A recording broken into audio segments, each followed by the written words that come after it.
Our next guest on WTRP Sports Signing Day Eve special presented by Brickhouse Grill can be heard every UGA basketball game day and also can be heard every Bulldog football Saturday alongside Eric Zier and Chuck Dowdle.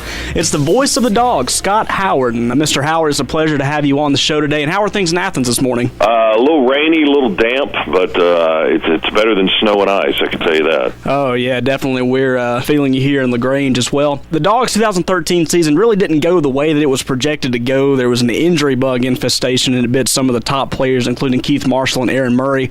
So what was the vibe around Athens after it was announced that UGA had accepted a bid to play in a New Year's Day Bowl, even with all of the injuries?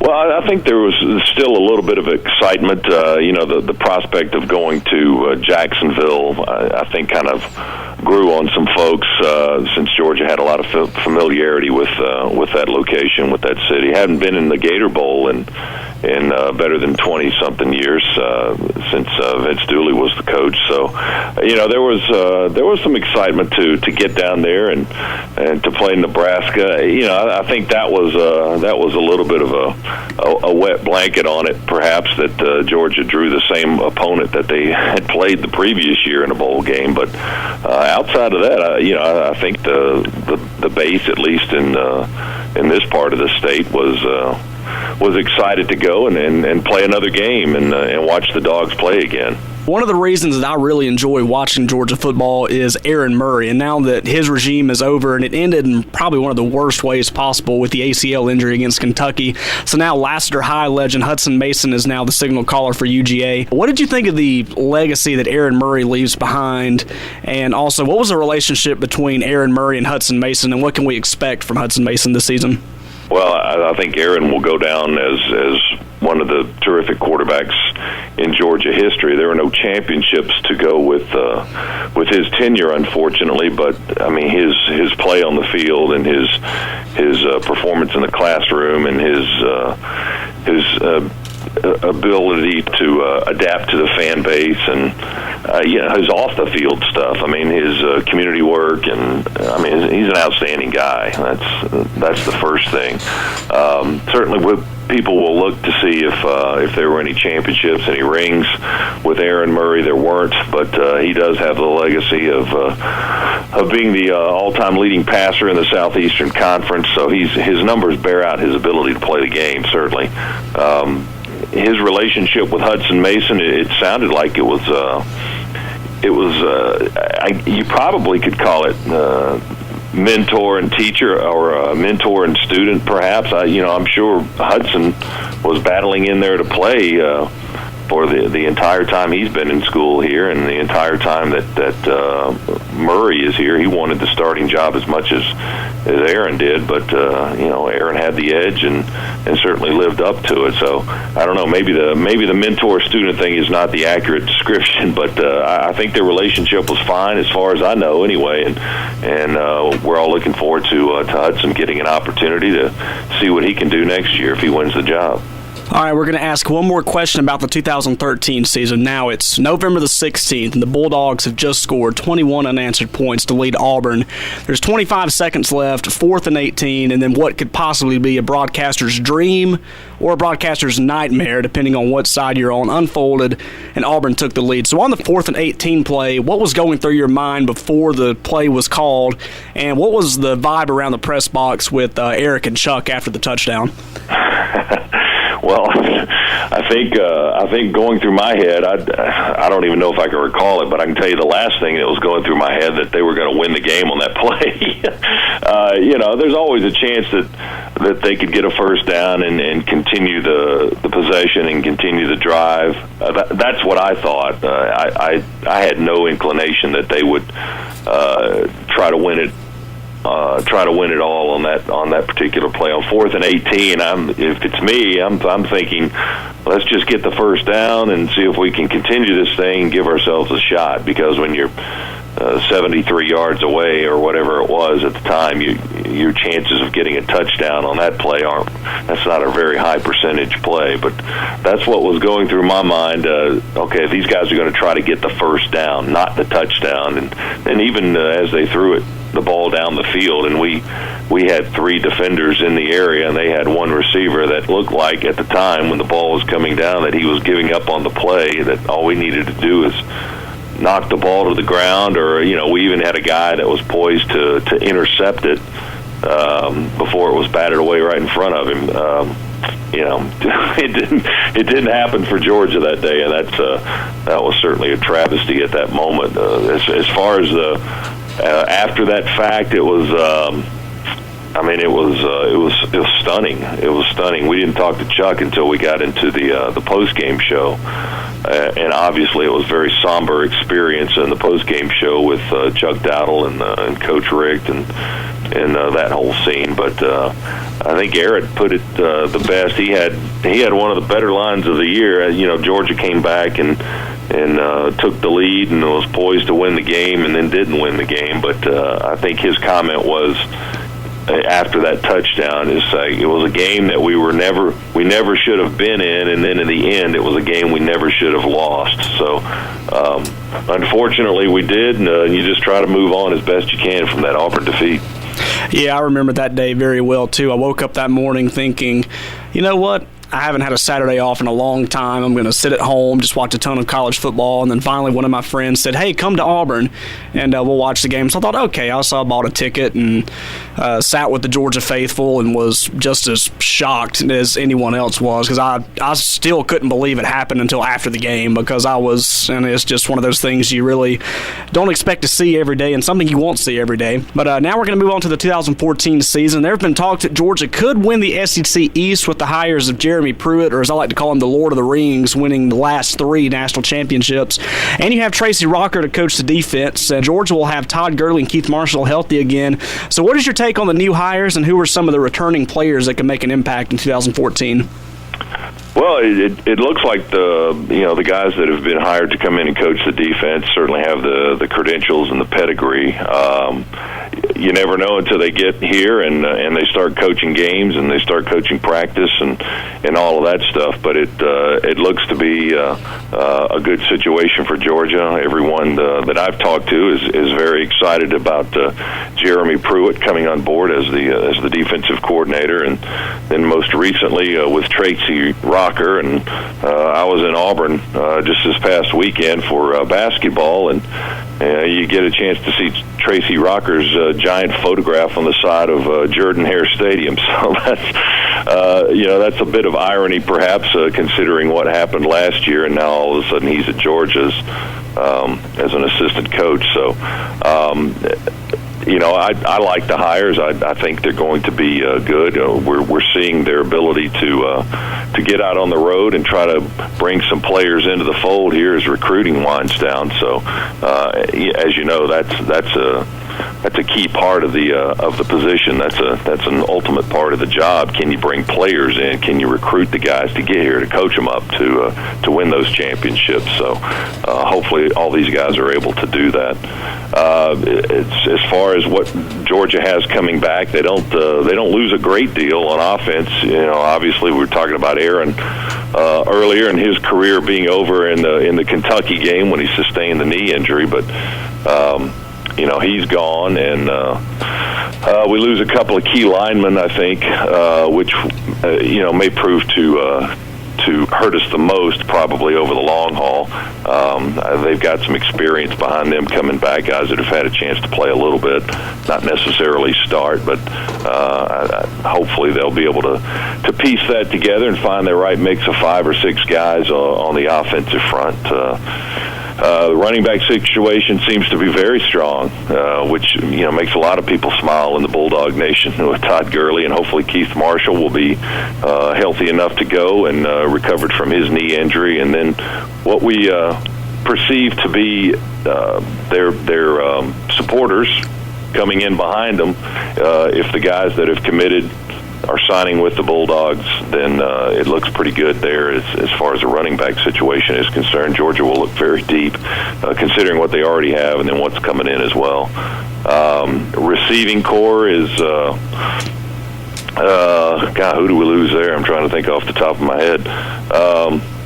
I don't think we lose a whole lot at the receiver. We do lose tight end. Artie Lynch was an all-SEC tight end. Had a bit of a tough Gator Bowl finish, unfortunately, but we'll lose that, and hopefully Jay Rome can emerge and kind of fill that role. And, Georgia's addressing that issue as well in recruiting on defense. I think it's wide open. It looks pretty good as far as what Georgia has coming back. They didn't lose anybody early to the NFL.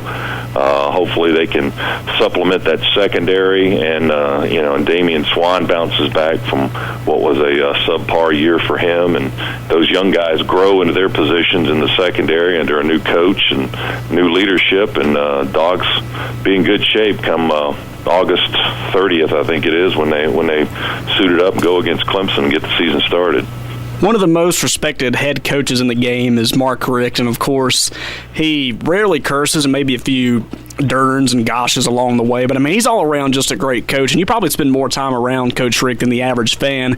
So what is Coach Richt like behind the scenes as far as his personality goes and the way that he conducts practices? Well, he gives me cookies every time I see him, so I like that's always that. Great. Always. He's like he is in front of the camera. He's like he is in Bulldog Club meetings. He's like he is when he's addressing Bulldog fans and talking about the team. And I don't know if there are multiple sides of Mark or not. Maybe there are. I don't see him in his home life, so I don't know how he is around his wife and kids and in his house when he's watching television or something like that. But my experience with him is it's always first rate. He's a first class guy. He's straight up. He's usually in a pretty good mood, and even if he's not, when we're doing what we need to do for radio purposes or whatever it is, he's always very cordial and easy to work with. And I can't say enough about the guy. I think he's one of the most positive people you'll ever meet. And if you're a high school athlete and a would-be college student and wanting to play college football, you should certainly look at the University of Georgia if you're concerned about who the head coach is and what kind of a person that guy is, because it's hard to beat what kind of a person Mark Richt is. Coach Richt is definitely one of the coaches that I would want my son to play for. That is, if Coach Richt is still around by the time I have kids. But now we're going to move on to the way that Georgia high school recruiting is. And when it came to the late 1990s and the early 2000s, there were the big three, and that was Florida, Texas, and California. If you landed a prospect from either one of those states, that meant, you had landed somebody really, really well, and you'd invested in a really good recruit. But now it seems that there's a hotbed of talent in the state of Georgia in the college football world. Now you can't even turn on a Sun Belt game or a Mountain West game without hearing a kid from Georgia making a big play. So how impressed are you with the way that high school football coaches here in Georgia are preparing their kids for the next level? There's an abundance of talent in just about every sport, every major sport, anyway, in the state of Georgia. You can, what you just said about football, you can apply to basketball, and you can apply to baseball, and probably on through women's sports as well. So I don't know the reason why there's so many good high school kids that can compete collegiately. While they're coming out of this state, I just know they are, and there's a lot of good people in the high schools that are getting them ready and getting them prepared, and academic people as well, because that's a big part of it too, as we all know. But I think the high school system in this state, from what I know about it, and it's been a long time since I did a lot of high school work, so I'm kind of removed from it over the last few years. But it's certainly at a different level than when I was first getting into radio broadcasting and doing a lot of high school games and talking to a lot of high school coaches and hanging around programs and things of that nature in preparation for working on Friday nights. It's seems to have become a lot more serious. There's a lot more opportunities for these kids to showcase their talents. You've got all these national all-star games that are played. They weren't around 20-something years ago, and it's a year-round thing. I mean, a long time ago, I played high school sports, and when the season was over, you may or may not have gotten into weightlifting around spring practice. You worked out a little bit, and then you practiced during the spring, and then in the summer, you may have started a couple of weeks early before the summer practices began. But now it's year-round. It's some of the upper high school level programs are like college. They're doing the mat drills year-round, and certainly they encourage their athletes to participate in other sports during the off-season just so they can try to stay in some kind of a condition. I know football condition is different from other sports, but the programs in this state are outstanding, and certainly that's why every major college coach in America comes to this state to recruit, because they know the players are here, and they know they're coming from good, solid programs around the state. Georgia high school football, they gain a ton of exposure thanks to outlets such as Georgia Public Television, ESPNU, and there are a few other sites and services out there like Rivals and Scout.com. So what is your take on the exposure that Georgia high school athletes are getting, and how much do you think it helps in being recruited in all sports? Oh, well, a great deal, and that exposure is off the charts. And the entities that you just mentioned, especially the online stuff. I mean, that puts a kid's picture and his name and his performance and what he's thinking, and that puts it out there on a daily basis, on an hourly basis, and at any time. The coaches can go to these sites if they so determine they need to, and find out information about these kids. And it's probably a great working tool, I would imagine. I'm not a recruiter, so I would imagine if you needed some information, that'd be the place to go to. The social media is another aspect of it, and it's so different. I mean, that's the only word I can come up with as how high school sports have changed, and it's almost to the point where it's a big business. And I certainly know football is on Friday nights. I mean, that's a moneymaker for a lot of schools. So it's very important for many of these programs, such as a Buford High School, which is having a tremendous run right now, winning state championships time and time again. It's very important for their programs to be successful on Friday nights, and they've come to expect it, and they've put in a lot of hard work to get to that point. But the programs have just changed so much, and I don't know how to describe it other than that it's pretty impressive stuff what's coming out of 16, 17, 18-year-old kids now as they get ready for the college level. And we'll talk more about your career now. And you've been with the Georgia Bulldogs radio network since 1993, and a lot of that time was spent with the legendary Larry Munson. So what were some of your favorite Larry Munson moments inside and outside of the broadcast booth? Oh, my goodness.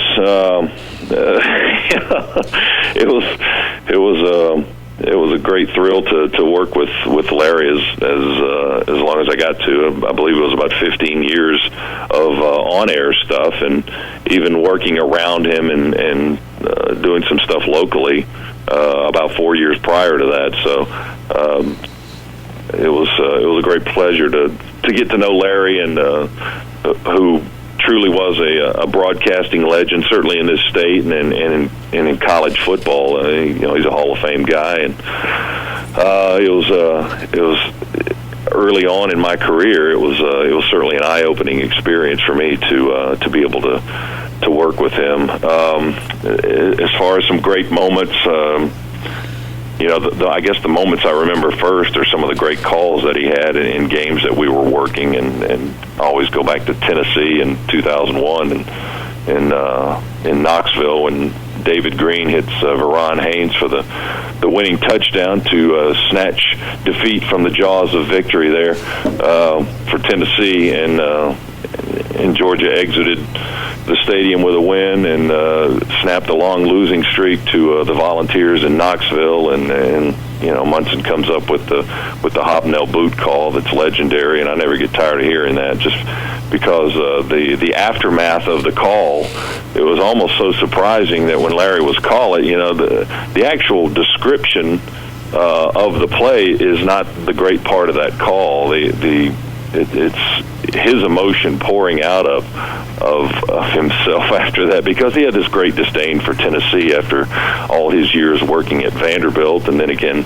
with Georgia, and he just Tennessee was the arch enemy in his eyes, and when Georgia won that game that day and Mark Richt's first season as head coach, all of this stuff just kind of came pouring out of him, and we ended up with one of the great calls or great radio moments, certainly in college football, with the Hobnail boot stuff. But that's certainly right up there.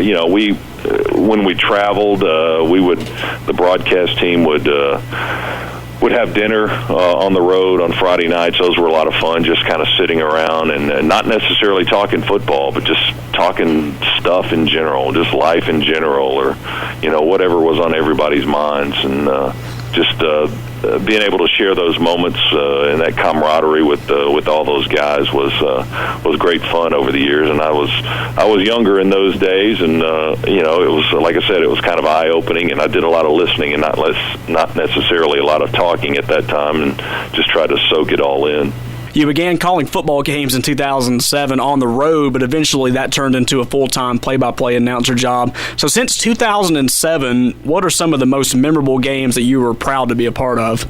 Well, that first one that Zaire and I did in 2007 was pretty fun. That game at Alabama, and we go to overtime, and Stafford hits Mikey Henderson for the win in the first play of overtime for Georgia. So that was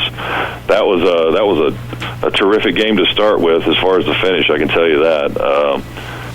2000, let's see, what year was it that, I'm trying to think now, what year, it may have been 2007 that Georgia and Florida, when Marino scores the first touchdown, and Georgia rushes the field in the end zone, does an end zone dance. They emptied the bench, and were flagged for that, and I think Georgia's maybe still paying the price for that from some of those officials that were working the game. When they ran out onto the field and they beat the mighty Florida Gators and Tim Tebow, and went on to win that game, and that was certainly a moment that I'll remember.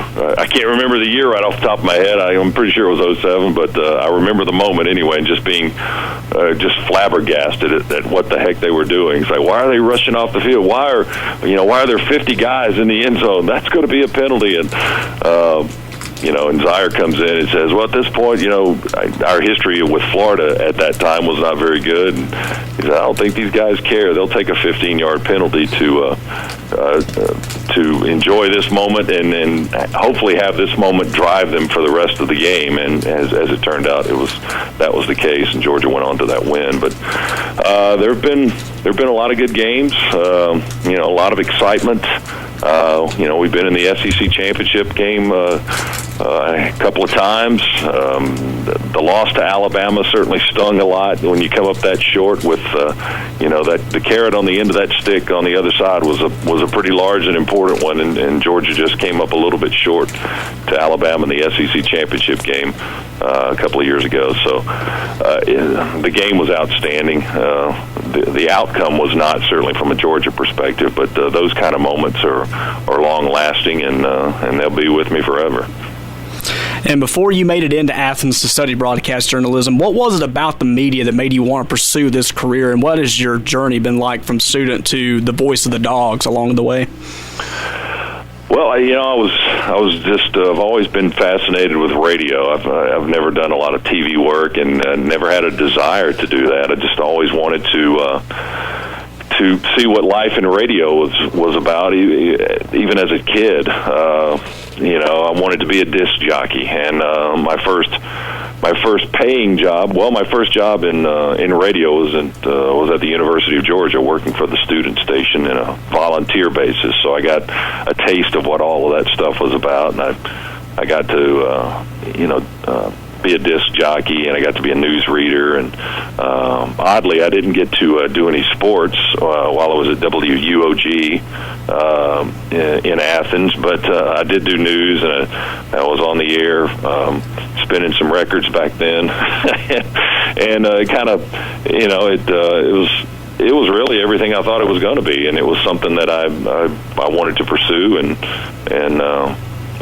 the sports aspect of it just kind of came along. I never said as a child, I'm going to be a sportscaster. Certainly, I loved sports, and I grew up playing, and I grew up listening to guys call games on the radio. I think that influence came from my father. We used to listen to a lot of games on the radio. There weren't a lot on television back in the day, so you got one or two to pick from, but if your favorite team wasn't playing on television, you had to try to find them on the radio. A lot of times my dad and I would go out and sit in the car in the driveway and just scan the AM dial trying to find games at night, and we would sit there and listen to those games in the car sometimes. So certainly that influence kind of carried over and maybe pushed me into this industry, but it was, it's been a long journey, if you want to call it that, but working a lot of high school games, and the high school stories may be the best, to tell you the truth, just because there wasn't a lot of pay involved. It was just, you were just doing it for the pure love of your job and of the sport, and there were not a lot of people to help you. It was just you, and if you had a partner, that was it. And you guys were responsible for getting on the air and being prepared to call the game. And it was really dumbed down, if you want to call it that, compared to the level it is now. With you have multi-size crews working games now, and a lot of people are involved, and that make you sound good, hopefully, and that aspect too has changed in this. But I'm glad to have this opportunity to work with the University of Georgia, and it's been a great thrill over the last 20 plus years, and hopefully it continues. Scott Howard, the voice of the Dogs, joining us on WTRP Sports Signing Day Eve special, live from Brickhouse Grill in downtown LaGrange. Mr. Howard, we want to thank you again for taking time out of your day to speak with us about Bulldog football as well as high school sports in the state of Georgia and your career as well. So anytime you want to be a part of WTRP Sports, just let us know. Well, I certainly appreciate you bringing me on and allowing me to speak to your listeners, and thanks very much, and hopefully it's a great week for the Georgia Bulldog. Yeah, we hope so too. That was the voice of the Dogs, Scott Howard. You can catch him again this Thursday night as the Georgia Bulldogs basketball team welcomes the Bayou Bengals from LSU into town. Tip-off's at 7 o'clock, right? That is correct, yes. 7 o'clock against LSU, that's right. All right, Scott Howard, voice of the Dogs on AM 620 WTRP's Signing Day Eve special. We'll have more up and coming from Brickhouse Grill in just a few moments. You're listening to AM 620 WTRP, LaGrange, Georgia.